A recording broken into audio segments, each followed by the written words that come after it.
Okay. All right. Welcome to the show, Jason Bible, Texas Real Estate Radio Network. We are here in Houston. This is election eve. Tomorrow night's the election. My prediction, not a whole lot changes. Everybody's all worked up. Oh, no, there's going to be a red wave or a blue wave. Although I'm getting to the point now where I just want to accelerate the decline. Like, let's see if we can pick the worst people in each party and just get them right into office. Let's get this. If we're going to get this thing off the tracks, let's do it full steam. Like, let's not do it by, slow progressive moves. Let's just run it right off the tracks, right? I think go headlong into the apocalypse. But anyway, so by the time you're hearing this, I'm sure it's election night. We'll probably be doing some little, hang out the house sort of thing. But Astros won the World Series, which was great. We were there that night. It was pretty fun. In 2017, I was there for I always forget, was it game 5 or game 6? And they went back to L.A. and won in L.A., which was no fun because you wanted them to win in the hometown. So it was a lot of fun being there to actually, see the conclusion of the series. And it was interesting, to say the least. And Phillies fans are just exactly what you thought they were. And in fact, I got a buddy of mine who was sitting a couple sections over from us that they ended up, towards the end of the game, these guys opened up fresh beers, poured it all over them and the girls they were with, then threw a full bottle at this guy, and he's got stitches in his face, and HPD came in, arrested the guy. These were not the cheap seats either. This was a couple rows up behind the dugout. So really classy folks there from Philly. So and that seemed to be the theme through this whole series. But if you guys watch the Eagles, you know that Philadelphia doesn't have the best fans anyway. So why would you expect the Phillies to be any different? So anyway, but great series. That's over. It's going to be interesting to see who stays and who leaves. Crane's already talking about trying to keep Verlander on board. I know Dusty this year doesn't even have a contract for next season yet. So it's going to be interesting to see who they can keep on the team. And, it might be time for the Astros to break out that checkbook. They really don't. I don't even know where they sit on payroll-wise, maybe in the middle of the pack. They don't pay big salaries. So it's going to be interesting to see what they do. But, this might be the team because we got a lot of young guys on there. We got a lot of seasoned guys. It's definitely a lot of talent. Do you break out that checkbook for a season or two here to keep these folks on board? I don't know. It's a pretty profitable franchise now. So, and Crane and Company have done a great job. Rob and I are actually going in November to go pick out season tickets. So we've been in contact with the Astros probably since the middle of the season, trying to figure out what we're going to do. So hopefully we'll have season tickets here for next season. But in any case, congratulations. Those guys did a great job. The parade starts like right now. So that'll be a ton of fun for everybody who's out there. Like day 6 of celebration of the world. Not day 6. It's closed Saturday night. So, but heck of a lot of fun this weekend. In any case, election is coming up. Recessionary data doesn't look good. Rates are going up. Like I said, I don't. I was talking to a buddy of mine this morning.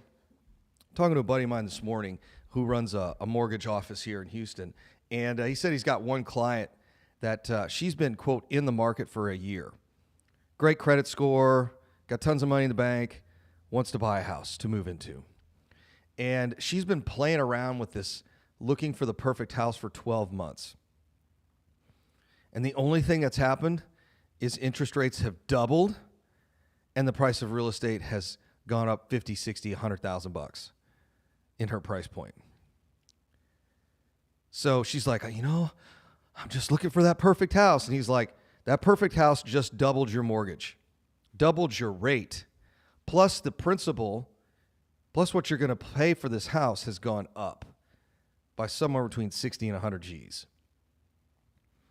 I mean, you could have built the perfect house by now. And I see investors doing the same thing. Jason, we had our mastermind this weekend.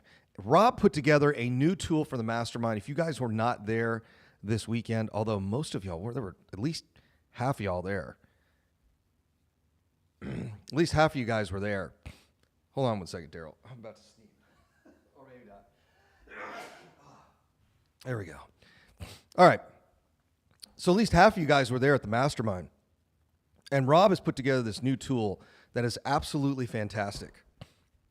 What it does is you fill it out. It's a self-assessment. You assess your level of risk, what you're trying to accomplish, where you're at now. Because one of the challenges we were having within our mastermind, because our mastermind's getting bigger, we're going to cap it at 100.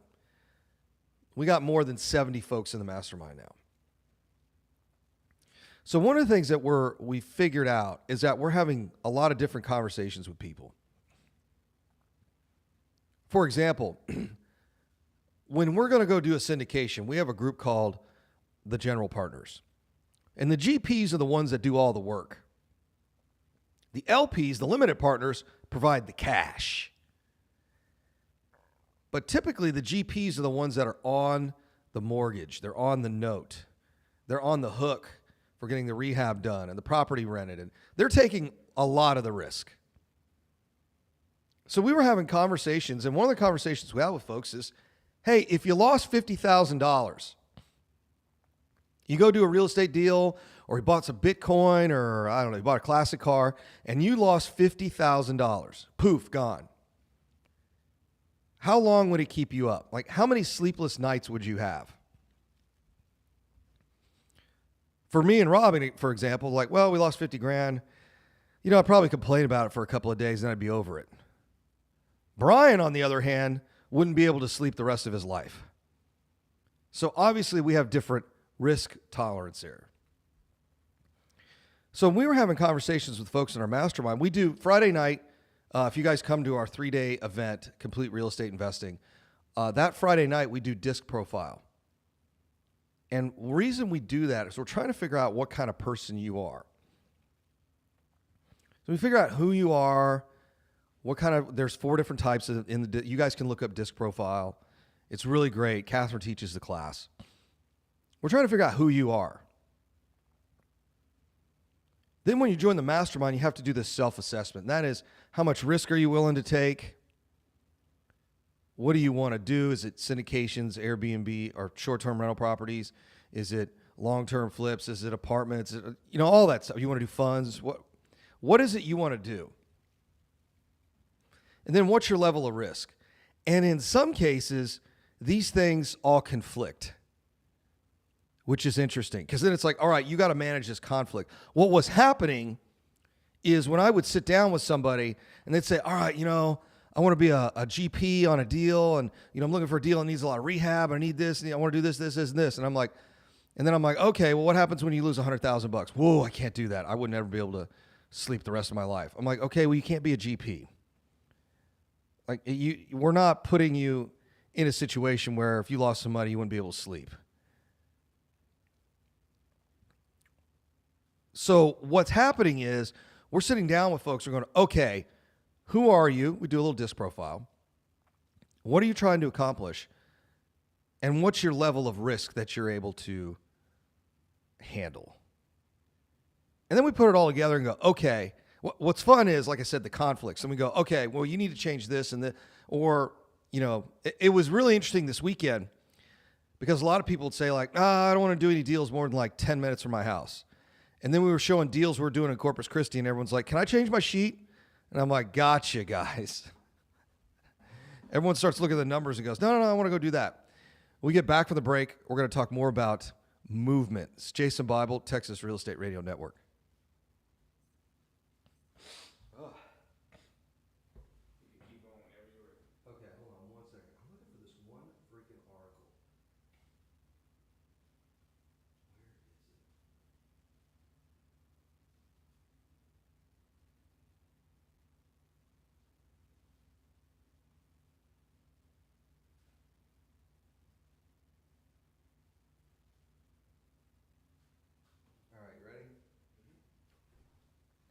Welcome back, Jason Bible, Texas Real Estate Radio Network. I'm looking for this one article right now, and I can't find it. But I'll give you the summary here in a minute.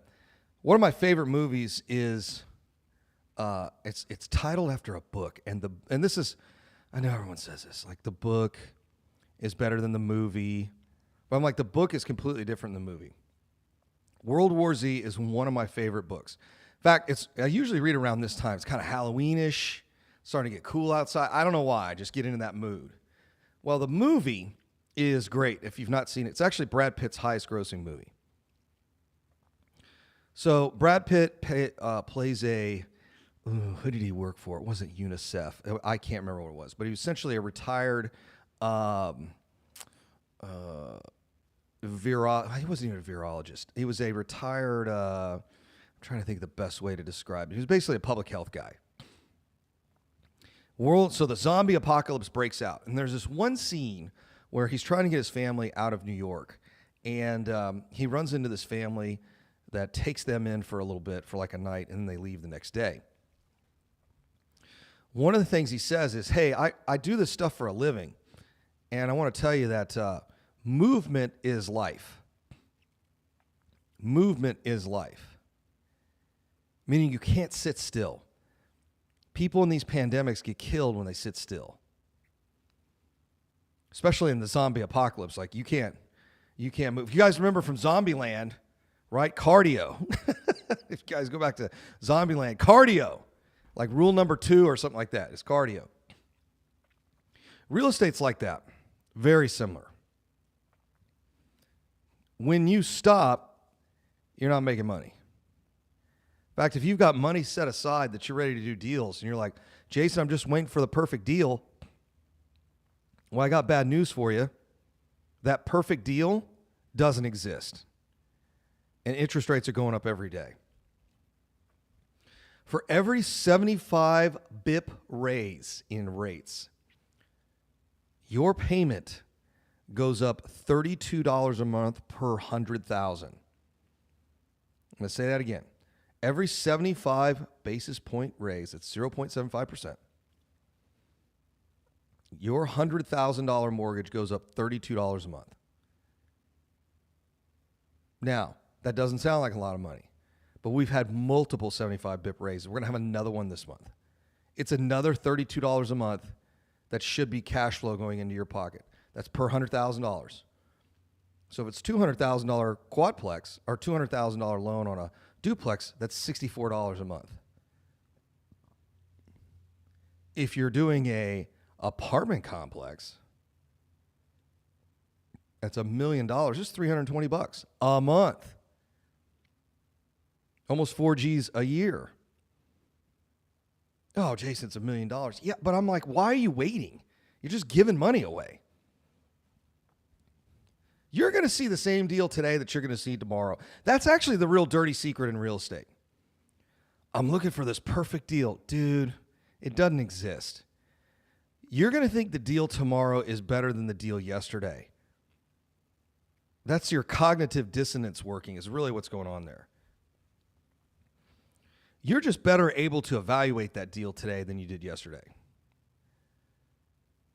One of the guys in our mastermind this weekend reminded me of the Colin Powell rule. And that was, you need to be able to make a decision with 40% of the information.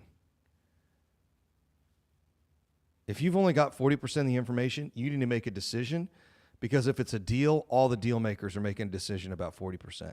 He said if you wait until you have 70% of the information, it's already gone. And he's right. Movement is life, and it's going to be really important here in the next couple of months. When you see something, you got to jump on it.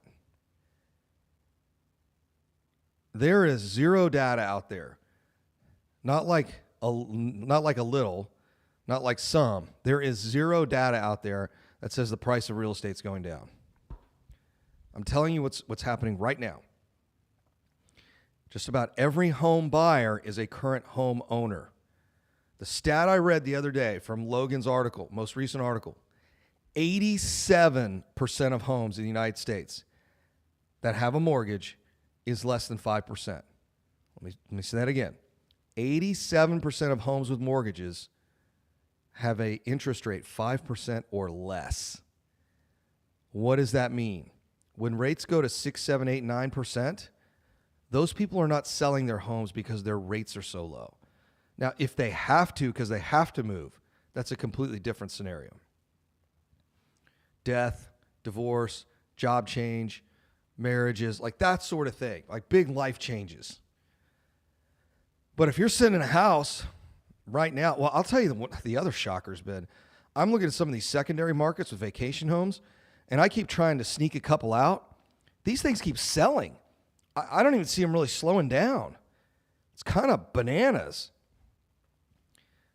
But I think people also recognize that, hey, vacation properties are not a dime a dozen. If there's a house on the beach, I want that house. I keep trying to sneak a couple out of Surfside, and I'm looking at some stuff on Lake Conroe, and man, they are not budging on those prices. Now, they've taken some markdowns compared to where they were during the summer, but nothing's on sale. I got another beach community that Rob and I work that we don't really talk about publicly. I am all over this guy. This house needs a full rehab. I'm like, hey, man, so he says, call me back in 2 weeks because, he's living in the house. He's got more money he knows what to do with. I mean, the guy plays polo, for God's sake. So he's got plenty of money. Big old garage with a bunch of nice cars in it. And he's living in the house. And he's like, hey, call me back in 2 weeks. So we call him back in 2 weeks. Hey, how's that house renovation going? Yeah, I've been kind of busy. We just got back from Florida. I don't know. Like, he's just completely unmotivated to sell it. But every 2 weeks, we're hitting him up. Hey, man, I want this house. I want this house. I want this house. We're eventually going to buy it. I already know. We're just waiting. We're waiting until he goes, all right, fine, I'm done. The next step is to get all his junk out, but that's a whole nother lesson there. That's a whole nother radio show. But movement is life. This whole idea that we're going to sit and wait. I was explaining this to, maybe it was me and Rob and a couple other guys hanging out. One of the interesting things about these stories of the Titanic is that when they call it fight or flight, that's not really true what happens. If you've ever been in a really crazy situation, you'll recognize it. In fact, I have a lot of buddies of mine that did a lot of combat overseas. And one of the things they said is, you can do all the training you want. You do all the basic. You really don't know how a guy is going to act until the bullets start coming his way. You just don't know. It's just a human psychology. And you're praying that we've gone through enough training, they went up screaming at you, you're going to go do what you're supposed to train, that you're going to go do. That's really the intent behind training. Like, when the bullets start flying here, that training just kicks in. You're not even thinking about it. But what's interesting is, in humans, that fight or flight is also fight or stay. So if you read some of the accounts of the Titanic, people literally just were in rooms just frozen with fear. That's what happens when times like this get turbulent. When volatility increases, you'll see a lot of investors just stop in place, just out of abject fear. What do I do next? I don't know. Well, I'm just going to stand here and wait. Interest rates are going up. What am I going to do? I'm just going to stand here and wait. But prices are going up too. I don't know. I don't understand. I'm just going to stop. And I'm like, that is the worst thing to do. You've got to move. There's got to be some buying and selling going on. There's got to be some activity. And if you don't, that's fine, but just recognize you're going to get wrapped up in the calamity. You're going to get eaten by the zombie. You're going to sink with the ship. Like, whatever it is not going to be good. And that's what I'm seeing with a lot of people. Oh, I'm just looking, like I'm waiting for the perfect deal. Yeah, you're losing money every day. It's Jason Bible, Texas Real Estate Radio Network.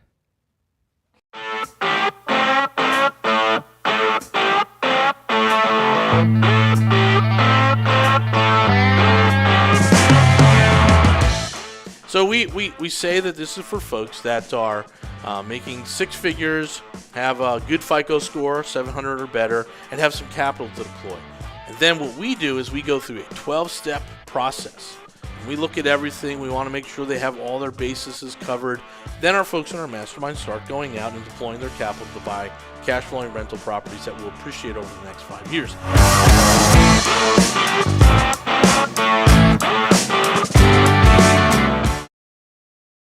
It is almost that time of the month where we're going to sit down and do 3 really intense days of real estate education. We're going to talk about the market. We're going to talk about how to find the deals. We're going to talk about how to find the money, how to find the right contractors, how to find the right property managers, how to set up your portfolio and create your LLCs and S Corps. We cover all of that in an event called Complete Real Estate Investing. And it's Friday night, and it's Saturday, and it's Sunday. And you can just click here and hit the link, and you can sign up for our 3-day.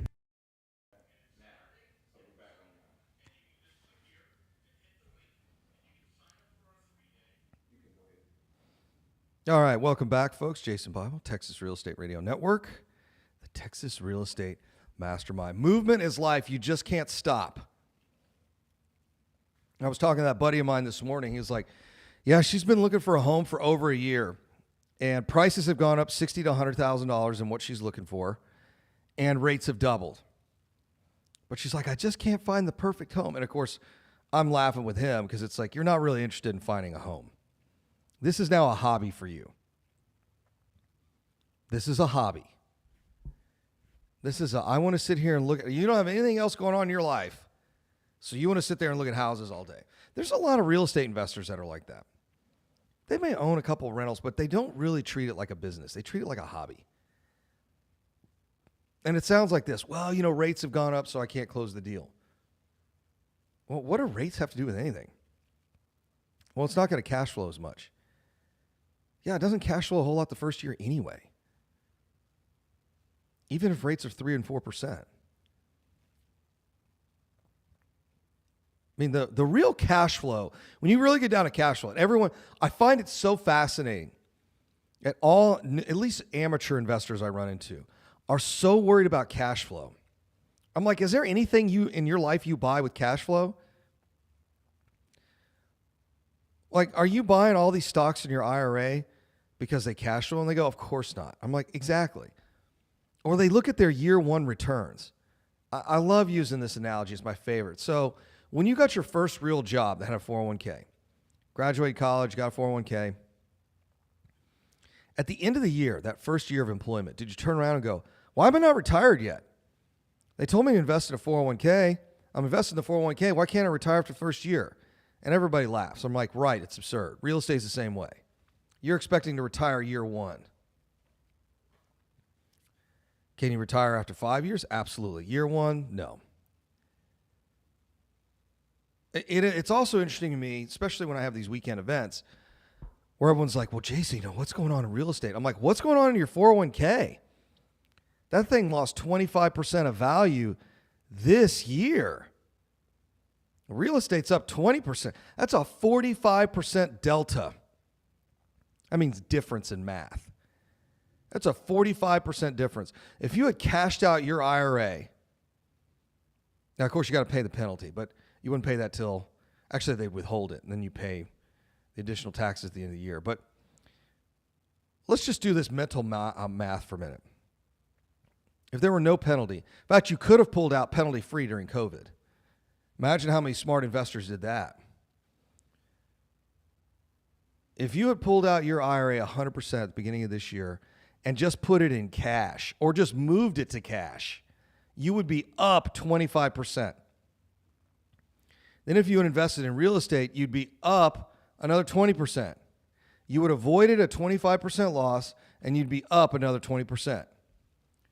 That's just on the equity. That doesn't include cash flow and everything else. That doesn't include the equity you have when you bought it. That's just the equity from the time you bought it to now. One thing Rob and I keep saying is, man, triple-digit returns. About a 14% a year appreciation, real estate doubles in value in 5 years.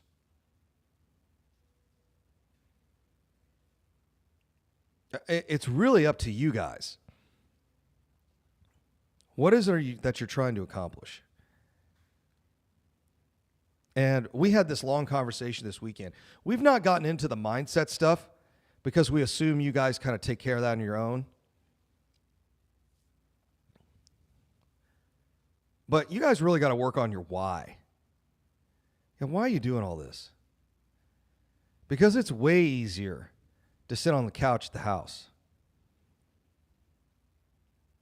I'm back in the gym this week through, it's going to get pretty intense, I think, starting about next week. And last time I was at the gym, I ran into a guy I'd met at some real estate event somewhere.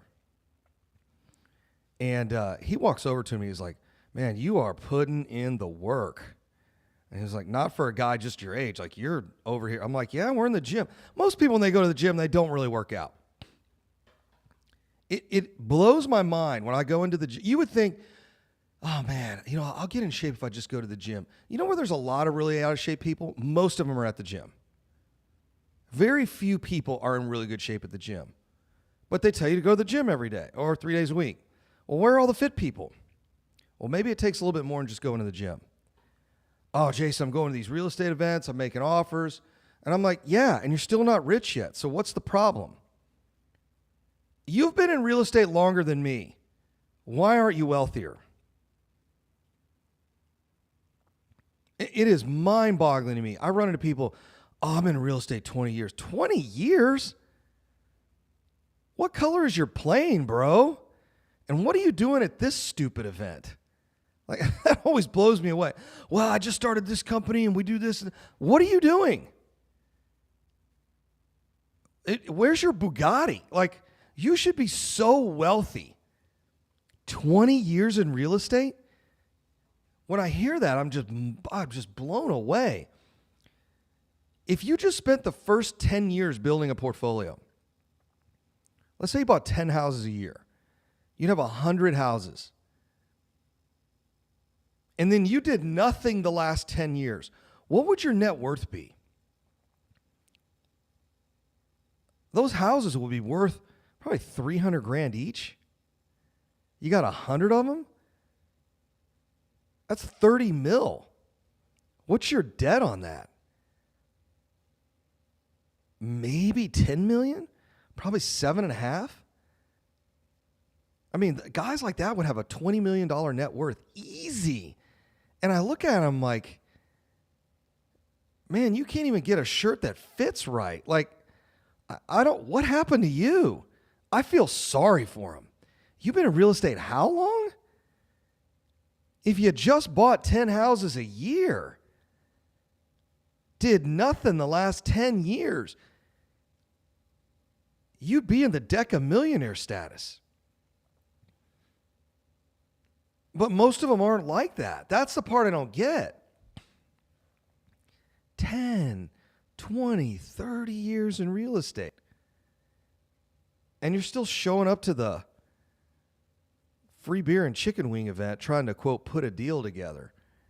You've been doing this 20 years. You don't know how to put a damn deal together? Oh, well, Jason, I do a little owner finance. I buy some stuff sub 2. I flip a house here and there. I do the Burr method. I'm like, nobody heard of the Burr method till 3 or 4 years ago. I'm like, you ain't been doing it. Which I think it's funny. The guys at Bigger Pockets have put that together. Like, we've been doing that forever, right? But I look around, I'm like, you've been doing this how long? And this is all you got? It doesn't sound like you're real focused. My favorite gym analogy, the guy I work out with, is in ridiculous shape. He's in better shape than all the trainers there, most of the fighters. Like, the guy's in insane shape.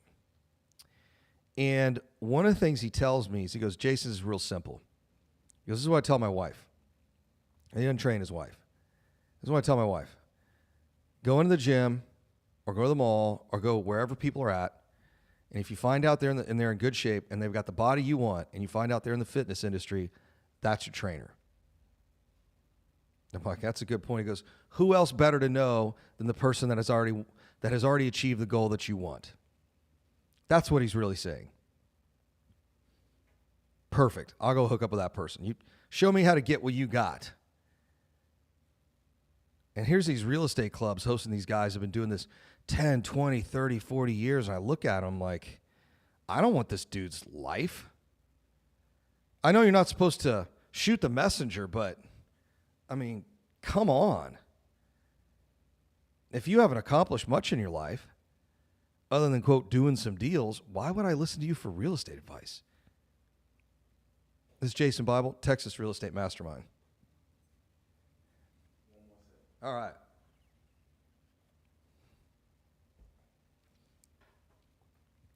It's Jason Bible, Texas Real Estate Mastermind.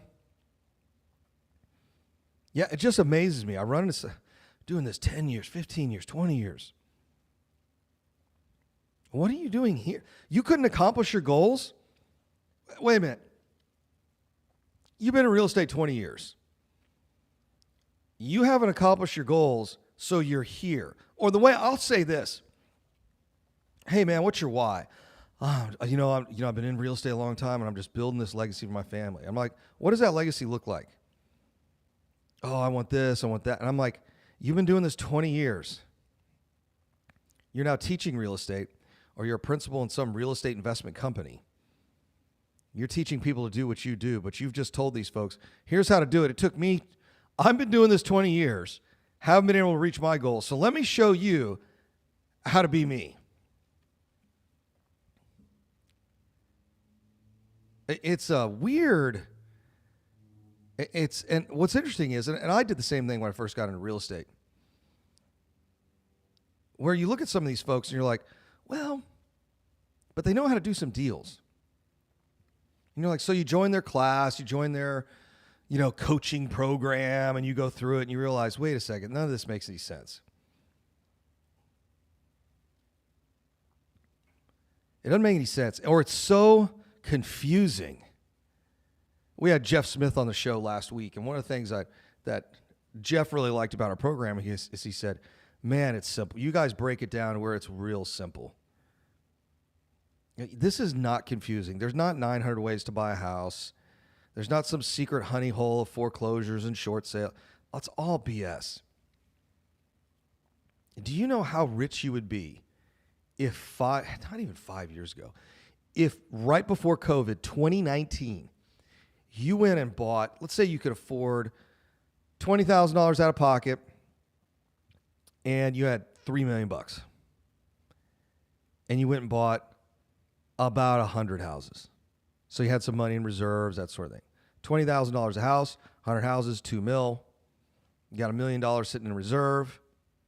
Now you own 100 houses. Those 100 houses, just since 2019, appreciated 40%. 40%. But you only had 20% in the deal. Somebody could sit there and figure out the rate of return for you. But you only had 20% down. And the overall asset went up 40% in value. You went from, just in that portfolio, $2 million equity. And that was paid in equity. Well, let's see. Median home price, let's call it $200,000, went up 40%, so it's $80,000. 80 times 100 houses is $8 million. So you put in $2 million, got your $2 million back, plus there's another $8 million there. So you put $2 million in, got $8 million back if you wanted to sell them. By the way, rents have gone up at least 20% in the last 3 years. What is so instructive post-COVID 2018, 2019 to COVID 2020 is the rapid escalation of prices. And if you guys had just gone and bought all those damn houses I told you to back in 2017, 2018, 2019, October 2017, on the radio, I said, if you think real estate's expensive now, just wait. Everyone laughed. No one's laughing now. Now everyone's freaked out about a crash. And here's what I'm telling everybody. This is one, I have not heard anyone say this. I'm the craziest one to say this. But mark my words, it's November 7th, 2022, 11/22, and I'll give you another market prediction that's going to come 100% true. When these rates drop below 5%, and they will, it is going to unleash a fury of house buying. It's going to be houses and commercial real estate. The number of transactions and the appreciation is going to blow you away. Why? because a lot of people are sitting on the sidelines. If there's one thing Americans don't do well, it's delayed gratification. And if we see those mortgage rates dip into the 4, 5, 6s in the next 12 months, it is going to kick off a buying frenzy that is just going to blow your mind. We're going to see another 20, 30, 40% appreciation. It's coming. We just have to get through Tuesday. We'll have the election results for Tuesday. There's some predictions out there that are pretty awful. And it's not about who wins or loses. It's about election fraud. One guy's predicting we may not have an election in 24. And I'm like, that's a little extreme. But here's what is going to happen. There's a lot of unknowns in the marketplace. But once the Fed says, all right, guys, we're going to slow down interest rate hikes, or we figure out we're in a recession, and really right now they're looking for a job loss recession. Really interesting thing. Let me summarize that article I told you about earlier because it comes down to jobs. One of the things this article said, it was excellent. And it said, look, guys, it's going to take longer for companies to shed jobs unless they're in real trouble. And the question is why? Because it's been so hard to hire people over the last 2 years. HR is basically telling the executive team, look, we don't want to fire a bunch of people because you guys remember hiring talent back. Hiring talent since 2019 has been a nightmare. So we are going to get rid of all sorts of other stuff. Non-essential travel, maybe the meal plan in the company cafeteria. Like, we're going to get rid of everything before we get rid of people because labor has so much power right now. The labor force just can't be downsized willy-nilly. We can't do that because it's so hard to hire these people back. I will tell you this. A buddy of mine in a mortgage company, again, telling a little inside baseball here. Their loan officers have taken massive reductions in their commissions, which is really how they get paid. So they can keep on their support staff all the way up to the vice president level. Like, this isn't just the guy running the branch office, off of wherever. This is all the way up to, this is a very large company, all the way up to the vice president level. And I imagine the C-suite team is also taking pretty large reductions in their compensation. Why are they doing it? They want to keep their support staff on board because they know when the market turns around the next year or two, they're going to have a really hard time hiring these people back because it was almost impossible to hire people the last 2.5 years. That's what's coming. And if you guys want the real inside baseball kind of stuff, that's what I do all day. What I really do all day is predict human behavior. That is my one job.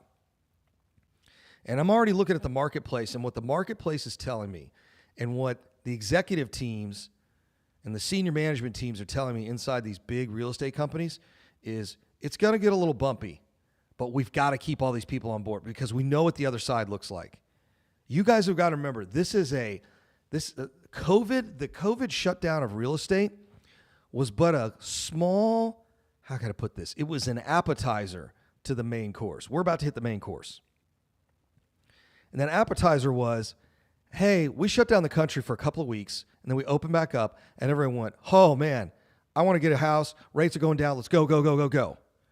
That is going to happen again. 87% of mortgages are 5% or less. So what that tells me is because most home buyers are also home owners, they're going to wait. And when rates dip 3, 4, 5%, it's going to unleash a fury of home buying. That's going to make the last 2 years look like nothing. So get ready. You need to be buying these assets now so you can cash them out and pay off your portfolio. And then retire and never go to one of these real estate events again. Thanks for listening, guys. Jason Bible, Texas Real Estate Mastermind.